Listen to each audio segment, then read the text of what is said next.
Hello friends, welcome to VOWIAS. Welcome to the discussion on Vision Economy PT365.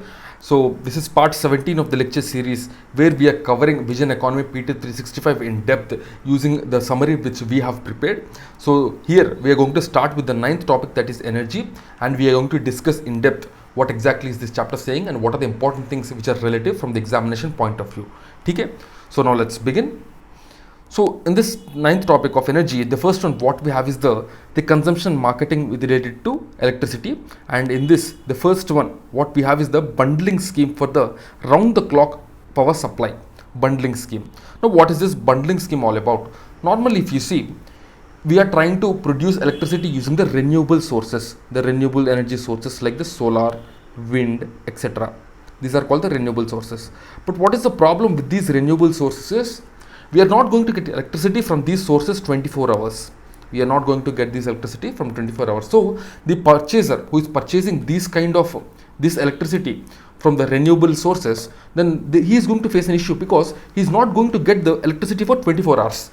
So that's the reason the government has introduced this bundling scheme, where government, what these especially these power producers, what they will be doing is they will be bundling this renewable energy along with the thermal energy.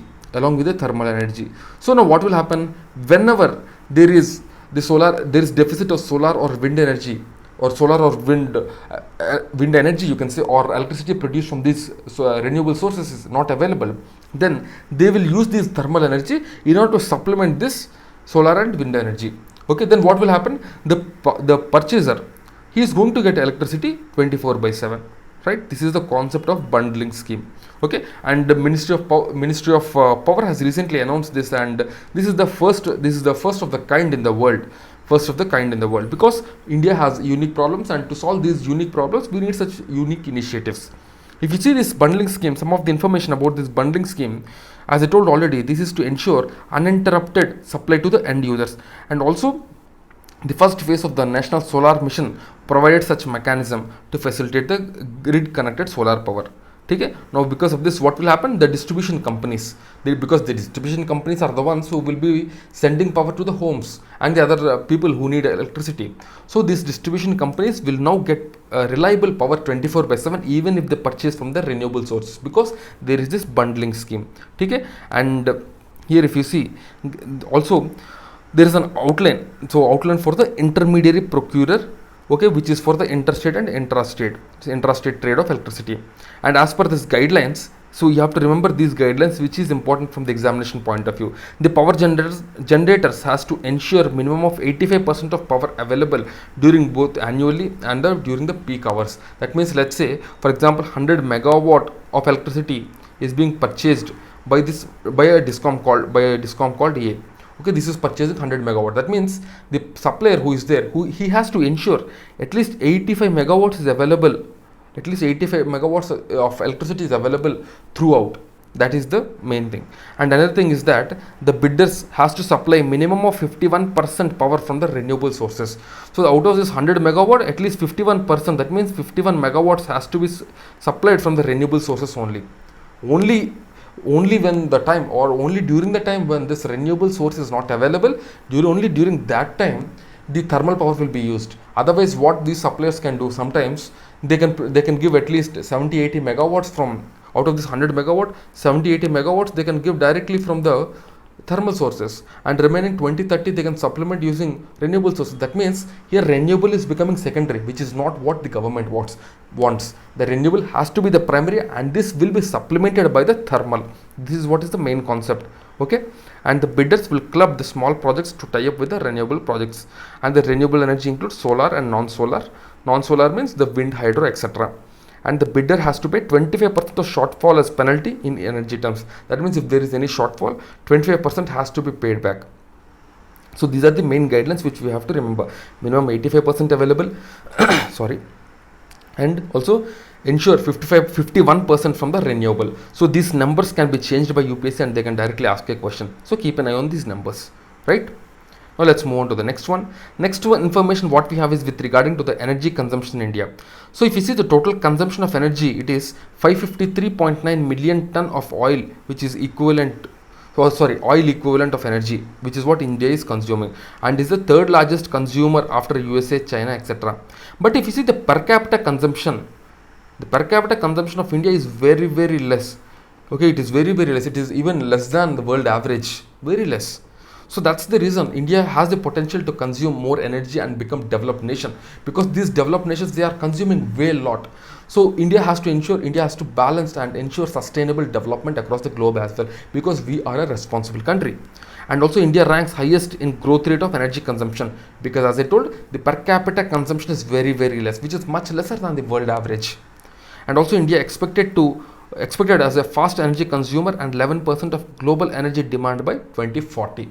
So if you see India, it consumes less than, you can say it's about 1/10 of what US consumes per capita consumption. In fact, if we talk about 1/10 of what a person in US consumes. So next one, what you have is the renewable purchase obligation. This renewable purchase obligation, if you see, this is nothing but every industry or every discom, all of them industry or discom, they will have some purchase obligations, and these obligations have to be fulfilled. That means for example, this is just an example. Take a hypothetical situation. For example, a discom is purchasing 100 megawatt. So there is a renewable purchase obligation. That means at least 25 megawatt has to be purchased from the renewable energy sources. Okay, so this is the obligation which the discom and the industry has to fulfill. If they are not fulfilling it, then they will have to pay some fine as well. Okay, so in order to fulfill these things, these companies or these discoms, they can use schemes like the bundling scheme. Okay, so this will also help them in fulfilling their renewable purchase obligations. And the renewable purchase obligations is also categorized as solar and non-solar, and all the discoms, consumers, companies and captive power producers, all of them have this renewable purchase obligation. And this renewable purchase obligation, it is provided or it is given to the companies under the Electricity Act of 2003 and the National Tariff Policy of 2006, right? Now let's move on to the next information. So next one is the real-time market in electricity. So this is what we have to understand. This is a very important concept, even from the examination point of view. So real-time market, what is that? So normally there is this share market. There is the share market which you all know. In the share market, what will happen? There is this trade of shares of company. Trade of shares of company. Okay, this is what will happen. That means if a share is sold and all, the company will be getting some capital. Okay, so there is purchase and you can say there is selling and purchase of shares which will happen in the share market. And in the electricity market, what will happen? There is sale and purchase of electricity only. There is sale and purchase of electricity. This will what will happen in the electricity market. And now recently a real-time electricity market is being launched by India, and it is launched on two platforms: India Energy Exchange and the Power Exchange India Limited. The Power Exchange India Limited, these two are the platforms where the real-time market is launched. What is the use of this real-time market? What is the use? So if you see, normally we have thermal power plants, we have renewable sources, okay, which are the major producers of electricity. Okay, this is what we have. And also in thermal, if you see, there are a lot of companies, there are a lot of steel plants and big companies, for example Vedanta, etc. They will be producing their own electricity. They will be producing their own electricity using thermal or might be renewable as well. But mostly these are old companies, so they will be using this thermal technology, or you can say thermal power plants, for production of electricity. So sometimes what will happen is that they need some more electricity. They need more electricity in order to meet the demand what they are having. Then this demand might be for various reasons, either because of increase in production what they have to do, or because of the consumption of their people, whatever it is, they will have some more demand. So in order to meet this demand for some more time, they will go to this electricity exchange. They will go here. So here what they will do, they will do trading. That means they will purchase the extra electricity. Now from where this extra electricity is coming? This extra electricity will be coming from the big thermal power plants, big thermal producers, like for example NTPC and other things, and or the renewable sources. Normally if you see, all the big thermal power plants, they will be not operating at their peak capacity. They will be operating at a much lesser capacity only. So they have some extra leverage. They can produce some extra electricity in order to meet this demand. Okay, and also this platform, if you see, every day 48 times the auctions will be held. 48 times. That means On every 1 hour there will be 2 auctions, every half an hour one auction. So that means real time trading. So if a producer, or you can say if a company needs electricity for the next 1 hour or for next 2 hours, what they will do, they will go to this real time trading platforms and they will purchase this electricity. Or for example, let's say a country like Nepal, a country like Myanmar, who depends on electricity import from India, they can also come and purchase. So here what is happening, there are various producers, for example NTPC or some other ABC producer, something like that. So all these traders, or you can say all these producers, they will be there in the electricity exchange. Now this consumer has a choice. He can go to NTPC or he can go to this ABC company who is producing electricity. Sometimes because of greater efficiency, the NTPC can give electricity at less price. So now consumer has a choice. Consumer can go and purchase electricity from the NTPC. Now ABC company, what they will do, they will also increase their efficiency and they will also try to reduce the prices of the electricity what they are producing. So then the competition will increase, then the market, the consumers actually, they will get benefited, and more new innovations can take place in the electricity production sector as well. So this is the concept of the real-time electricity market. And there is another concept. For example, you can say a consumer in Andhra Pradesh, he want electricity. A consumer in Andhra Pradesh want electricity. Okay, just a minute. Yeah, consumer in Andhra Pradesh want some electricity, but the extra electricity is there here somewhere in Rajasthan. The extra electricity is there in Rajasthan. Now how this consumer is going to get electricity from this producer in Rajasthan? So for this only we have an intermediary called the Power System Operation Corporation Limited, the POSOCO. The POSOCO, what it will do is, it will be an intermediary. It will be an intermediary and it will adjust all the power supplies. Okay, wherever there is excess and wherever there is deficit, or some people will purchase somewhere and some people will sell somewhere. So all of these adjustments will be done. All of these intermediary things will be done by this POSOCO, and it has various regional load dispatch centers, and using these regional load dispatch centers, the POSOCO will be adjusting all of these adjustments in the power sector, right? So the next one you have is the implementation. So the implementation of the real-time market, okay, it is made by the, as I told already, the Indian Electricity Grid under the Indian Electricity Grid Code, the power market regulations, and the open access things with regarding to the interstate transmission. Okay, and we have two platforms, as I told, India Energy Exchange and the Power Exchange India Limited, the PXIL. So remember these two things, which is important. And another thing is, what we have to remember is the auctions which are held 48 times a day. Okay? Now let's move on to the next one. So next, some more information is given about the POSOCO. This POSOCO, if you see, it is owned by the Government of India under the Ministry of Power. Okay, and as I told already, it facilitates, or it is an intermediary for the power exchange. It will regulate the power, and it is a national load dispatch center where the load between the regions is adjusted by this POSOCO, and it facilitates competitive and efficient wholesale electricity markets and administers settlement systems. That means it will settle wherever electricity is there, electricity availability is there. It will ensure that this extra electricity is dispatched very easily, and it goes to the consumer very efficiently. The next one is the India Energy Exchange. This India Energy Exchange is promoted by the Financial Tech India Limited and the Power Trading Corporation of India Limited. It is India's first and India's largest energy exchange, providing nationwide automatic trading platform for electricity delivery, renewable energy certificate, energy saving certificate, etc. And the Central Electricity Regulatory Commission has approved the application of Pranuja Solution Limited. Okay, and this Pranuja Solution Limited, which is promoted by BSC, PTC Limited, and ICICI Bank, will become the third power exchange of India. Okay, so you have to remember these small things: the India Energy Exchange and the POSOCO. Right? Now let's move on to the next one. So next one, what you have is the Green Term Ahead Market. Green Term Ahead Market. Now what is this Green Term Ahead Market? If you say renewable energy, it has various limitations.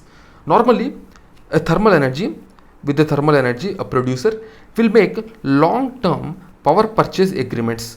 Long-term power purchase agreements they will be making with the DISCOMs, because this power supplier or this power producer, he has to know how much he has to produce for the next 5 years.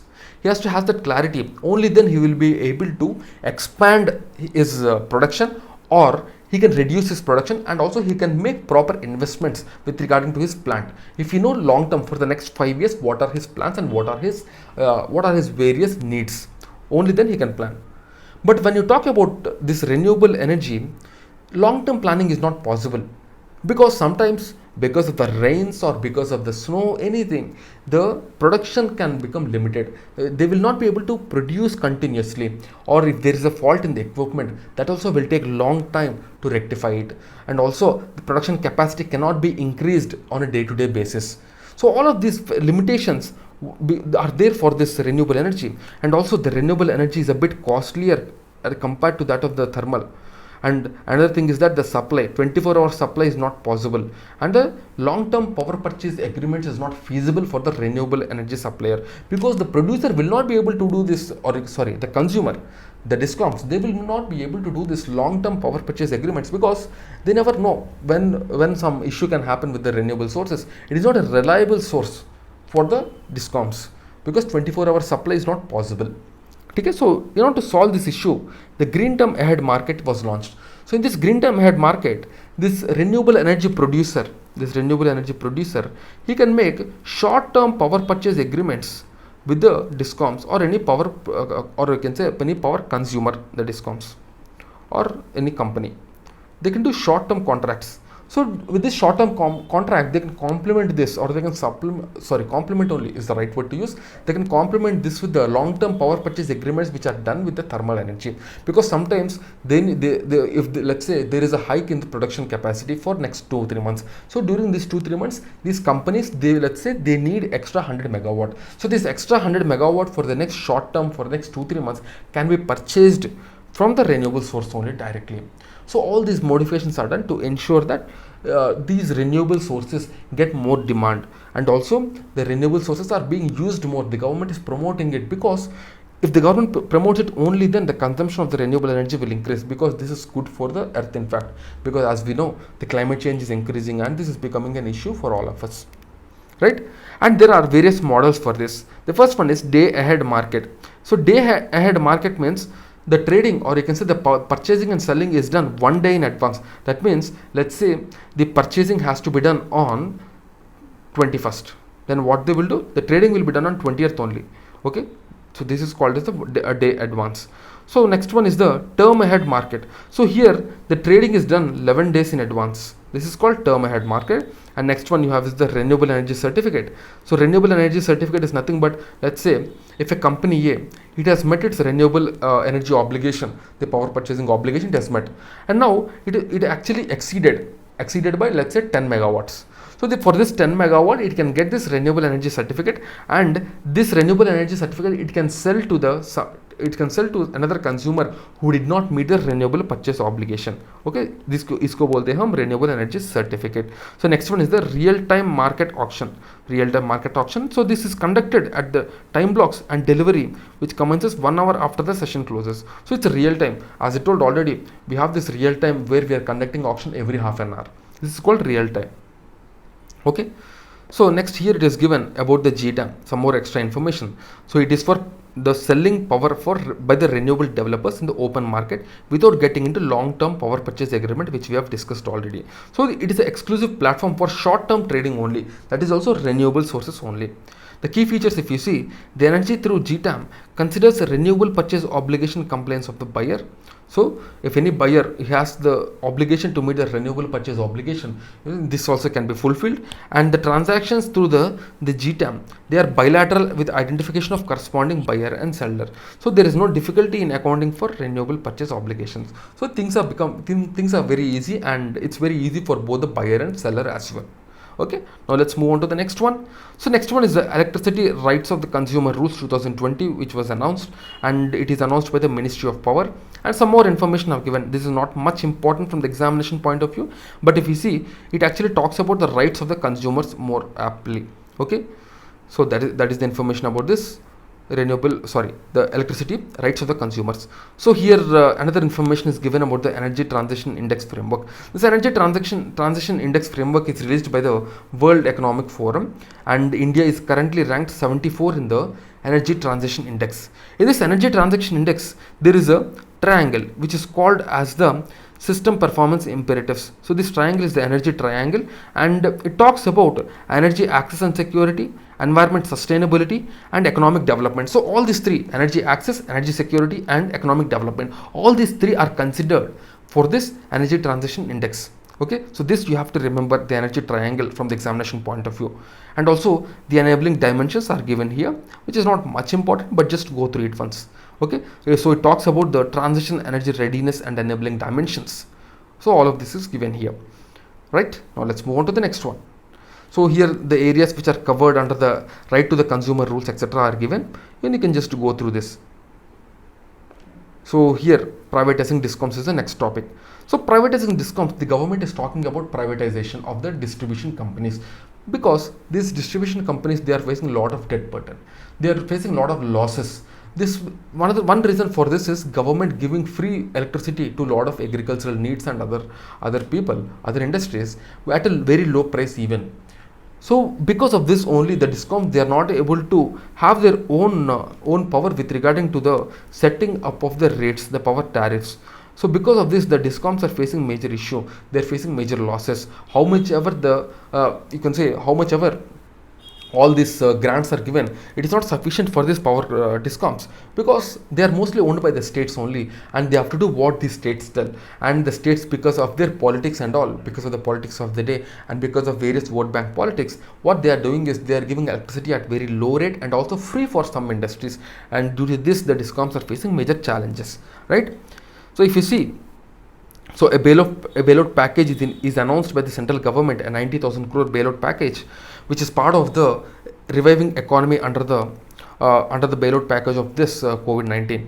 And there is a proposed distribution reform scheme, which is the Atal Distribution System Improvement Yojana. This is mainly to cut the electricity losses, because when there is transmission or when there is power supply, there is a lot of loss that is happening in this electricity sector. So this has to be reduced. Okay? And also it talks about various power sector reforms where the DBT will be announced, and everyone has to pay the electricity bill, but a DBT will be announced, because of this, what will happen, they can reduce the leakages. Because when if there is no DBT, and if the power is given free to everyone, then even a lot of people who do not deserve this also will get the benefit from this. So in order to remove these inefficiencies and remove these deficits, okay, this direct benefit transfer will be given. Okay. And next one, the draft amendment to Electricity Act was also announced. So but this draft amendment is not much important from the examination point of view, because if there is any actual thing, if there is any actual modification is done, only that will become important, because questions will not come on the drafts. And another thing that is given is the Ujjwal Discom Assurance Yojana. So under this, one-time relaxation in working capital in the borrowing limit was given, and a new tariff policy which focused on the improving consumer rights was announced, which you have seen already under the consumer rights, which was announced by the power ministry. And here it is given the need for privatization of discoms, operational efficiency, indebtedness, the financial incompetencies, okay, and also increasing open access transactions. So in order to reduce all of these things, the privatizations of the discom has to be done. Next one, you have the Prapti, which is nothing but payment ratification and analysis in power procurement for bringing transparency and invoicing of generators. That means all the power generators and all the distribution companies who purchase the basic electricity, okay, between them the transactions will be taking place, and to ensure transparency in these transactions, this Prapti was launched. So Prapti, how you can remember like this: the transparency invoicing of generators. Okay, you can remember power transparency in invoicing, power procurement transparency. So like this, using these shortcuts, you can remember the transparency, okay, in power. And it will enable the consumer to evaluate financial performance of the discoms as well, because the generator, if you see, he will know properly which discom can pay, and also consumer will get a greater choice. And as per Prapti portal, the power producer dues owned by the discoms rose by 37% in August 2020, reflecting the stress in the power sector. Power sector is greatly stressed, and this has to be rectified as soon as possible. So next one is the energy efficiency. So for this energy transition index which we have discussed already, okay, and in this energy transition index, India is ranked how much? 74, right? The first rank is by Sweden. So this has a composite score of 40 indicators, and we have seen already in this the energy triangle. Okay, So, and next one you have the fostering energy effective transition initiative, and this initiative is to speed up energy transition by adopting effective policies, corporate decisions, public private alliances, etc., and the platform for a common understanding among all stakeholders on end state of energy transition, necessary imperative market and policy enablers. This has to be done. So next one is the impact of energy efficiency measures for the year 2018-19 report. So this report was recently launched by the Bureau of Energy Efficiency. This bureau conducts the annual study, okay, and 2018-19 study report was released, and this will estimate the consumption of the states, and if there is any excess consumption or if they are consuming less, all these details will be given. This is to ensure more efficiency and also states bring more efficiency measures. Okay, in this the energy efficiency measures are given. Some energy efficiency measures, okay, they are launched by the government to ensure that more and more efficiency is brought in, and also we save a lot of energy. The Energy Conservation Act 2001 aims low carbon economy, aims at this low carbon economy, and the setting up of Bureau of Energy Efficiency and initiating of national mission for enhanced energy efficiency is a great step, you can say, in India's energy infrastructure or energy architecture. And India has several energy efficiency schemes as well. They are, if you see, first one is the perform achieve trade. This perform achieve trade is especially for the large industries, where if they achieve their renewable purchase obligations and other things, okay, they will be given certain incentives. That is the perform achieve trade of the large industry. And also MSMEs are given various initiatives, the Bureau of Energy Efficiency Small Energy Program, okay, and also Green Energy Fund from the World Bank, etc. And also for the domestic lighting and appliances, you have the Ujala scheme. You have the Ujala. So there are two schemes, Ujala and Ujvala. Ujvala is for LPG and Ujala is for the street lighting. Okay, various LEDs and other things will be given directly to the household. This is to ensure that the less of electricity is consumed. Next one, you have the domestic building Eco Niva scheme, where the labeling is done. The labeling is done for the various buildings, and depending on that, various steps will be taken. Next one, commercial building ECBC, where the commercial buildings, they will be star rated, and this will be done by the Bureau of Energy Efficiency. And also on the agricultural side, we have taken various reforms. You have the scheme where the star rated pumps are given. And under this, the farmers, they will be using this solar pumps, and the excess power what they have, they can sell directly to the discoms. This scheme was announced. Okay, and what is this scheme called? This scheme is called the Kusum scheme. So under this Kusum scheme only, the farmers are given subsidy for the setting up of solar pumps, right? And also we have various other schemes, even the scheme called FAME, which is for the helping all the electric manufacturing vehicles, the faster adoption and manufacturing of electric vehicles, which is the FAME. Now FAME 2 is also going on, right? So next information is about the Bureau of Energy Efficiency. So remember, Bureau of Energy Efficiency is a statutory body. So this can be given a question directly. So it is a statutory body set up under the Energy Conservation Act of 2001. This is the important information that we need to remember. Sorry. And this aims to assist in developing policies and strategies with a thrust on self-regulation and market principles, with the objective of reducing energy intensity of Indian economy. The energy intensity is quantity of energy required per unit of output or activity or GDP. So this is the thing. So it will help all the government. You can say it will help the government agencies. It will help the power producers, the power generators, everyone in order to ensure there is more efficiency in the power sector. Okay, that is the main aim. And also the main thing is that it will help in also regulating the market of electricity. It will help in regulating market of electricity, and also ensure that the buyers and suppliers, both of them, have greater access, and also to ensure the things carry on very smoothly, right? So next one is about the India Energy Modeling Forum. So remember, India Energy Modeling Forum is launched by Niti Aayog and US state agency. So these two it is jointly launched. Okay, and recently a governing structure was announced. So jointly launched by Niti Aayog and US Space Agency. This is what we have to remember. State Agency for International Development, USAID. So these two have launched. So Niti Aayog and USAID, and it is part of the sustainable growth pillar of India-US strategic partnership. And this is not much important, but the important thing is to remember the aim. The aim is to engage Indian researchers, knowledge partners, think tanks and national and international government agencies and department for long-term energy planning.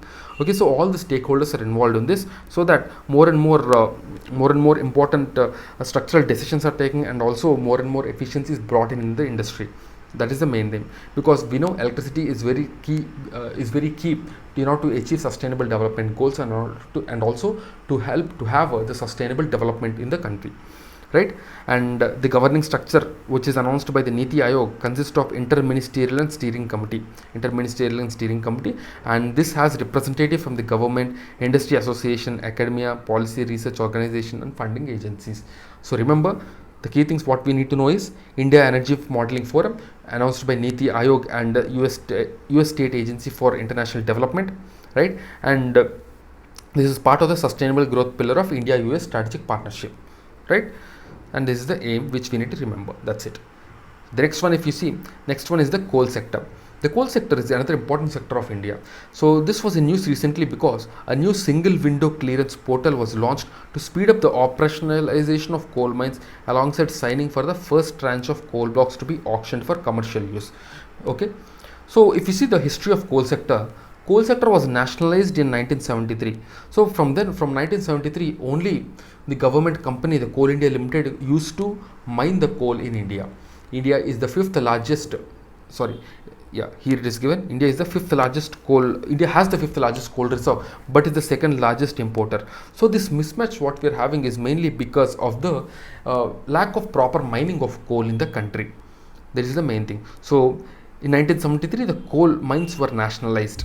Okay, but after 1993, in 1973 it was nationalized, and after 1993, when the economy was liberalized, even the coal sector was also liberalized, and private players started entering into the coal sector.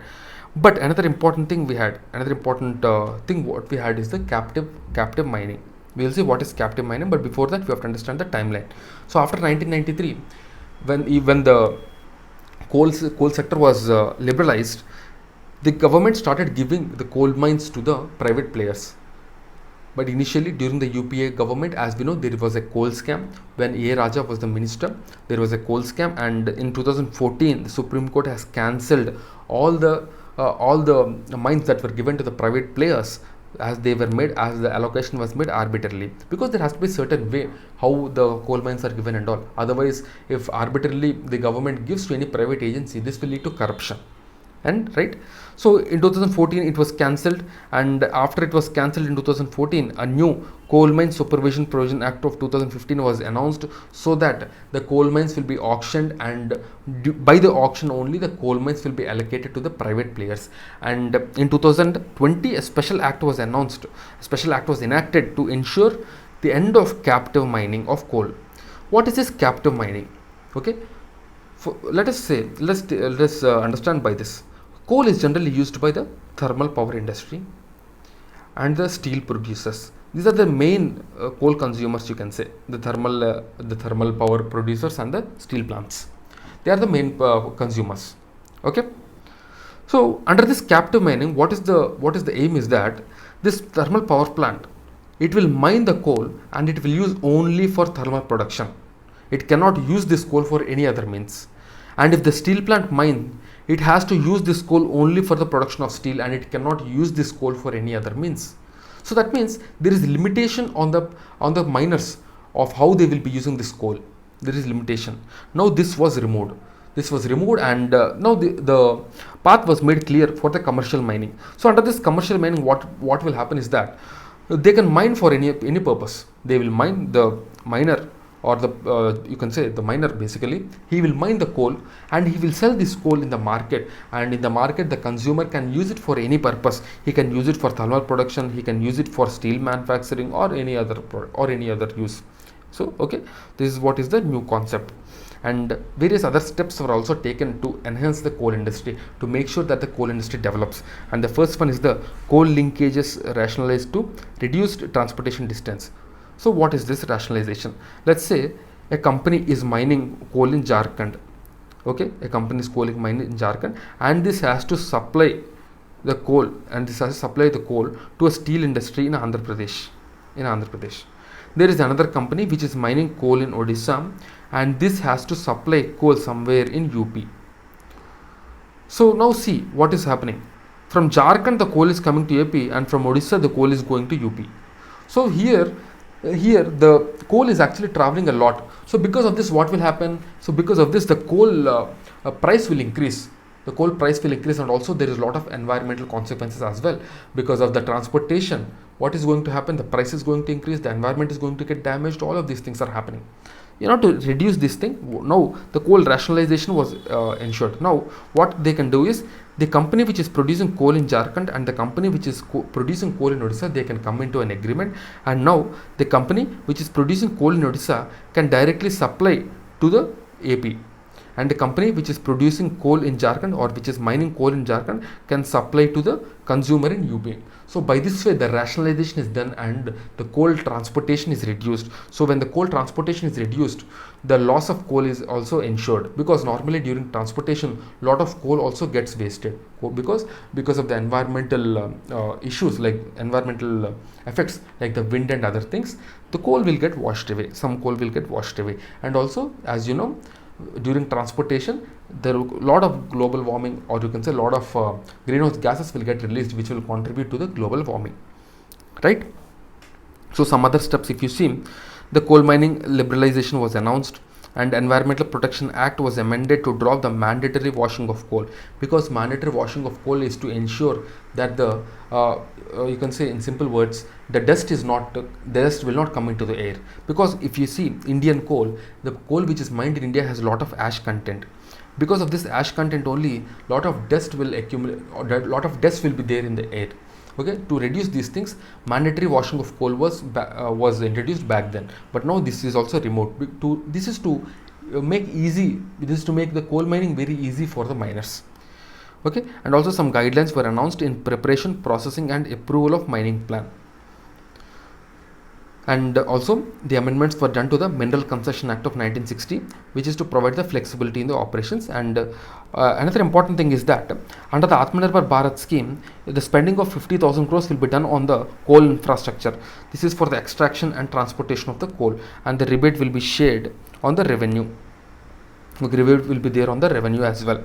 Okay, and another important thing is that 100% FDI is now permitted in the coal industry, but the only difference is that the countries who has land border with India, they cannot invest directly. They has to go through the government approval route. Rest of the countries, they can go to the automatic route, because we are in fact seeing China is investing heavily in the countries, and they are actually colonizing them. To reduce all of these things only, this is introduced. So if you see coal in India, coal sector in India is the fifth largest coal reserves, but the second largest importer. So there is this mismatch.